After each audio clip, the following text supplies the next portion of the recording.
Hello everybody, this is Toys R Us, and for this unboxing video on a Monday, that's exactly what we're going to be doing. But as usual, we're going to turn this into a bit of a guessing game, and we'll see if you can get it before I reveal what it is.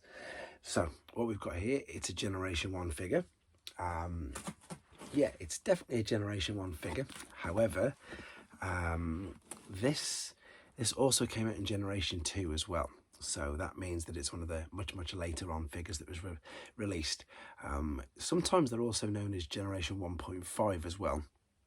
So that means that it's, at the time, it was a European exclusive, because as I've just said, when it was released in the UK in 92, I think it was, obviously it just made it inside the tail end of Generation 1 figures. However, again, it was re-released. So when it first came out in Generation 1, this is loose, by the way, this is a loose figure, it's not boxed, because funnily enough, when it was Generation 1 it was boxed, when it was Generation 2 it was on one of the card backs with blisters.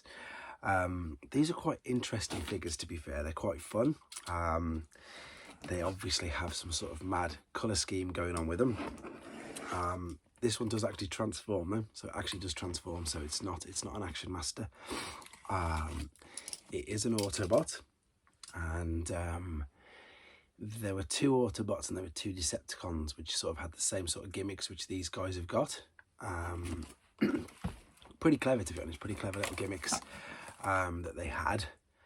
I suppose the gimmick would be classed as an accessory. So this one does have its accessory, which is really good, because if it hasn't got the accessory, it's a very, how can I word it? It's nowhere near as good. It's just a very basic figure without the accessory. Now the accessory, funnily enough, same with the other three, is pretty much as big as the actual thing itself. So so it's one of them weird things that, but the accessory is brilliant because it doubles up. You can use it in both modes. You can use it in the robot mode that it comes in, and you can use it in this particular one. Let's give you a bit of a clue then. So this particular one, the alternate mode is a jet. So there's the accessory all wrapped up in there, and here is what I can see, the jet all wrapped up in here. So as I say, so this is the Autobot version. Now the Decepticon version was a yellow jet, and the other Autobot partner, or with one that they, as I say, there was two of each. The other one of these was like a big Jeep sort of thing.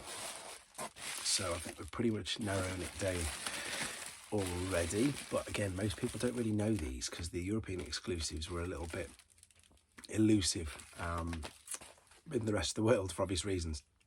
So this is the accessory. And I've deliberately not shown you the rest. I pretty much told you anyway. I've pretty much given you everything that you need to know. So it used this scope gimmick that a lot of the European ones had. And so as I say, so with it being an Autobot, it's definitely not a Predator. It's not a Tracon either, I don't think it is. It's not a Turbo Master either. And as I say, so if it's not the Decepticon, it's not Fear Swoop, and it's not Calcar. And if it's an Autobot and it's not the truck, it's not Iron Fist, which means that it is Deathwing. And as you can see, the accessory is pretty much, it's as big. Is it going to fit on? There you go. It's pretty much as big as the actual toy itself. So this is a Generation 1 European and Australasian exclusive, and it's known as Deathwing. But again, he came out in a box in 1992, and then he was repackaged in like blister packs a couple of years later for Generation 2. So there you go. Did you get it? Let me know. Take care.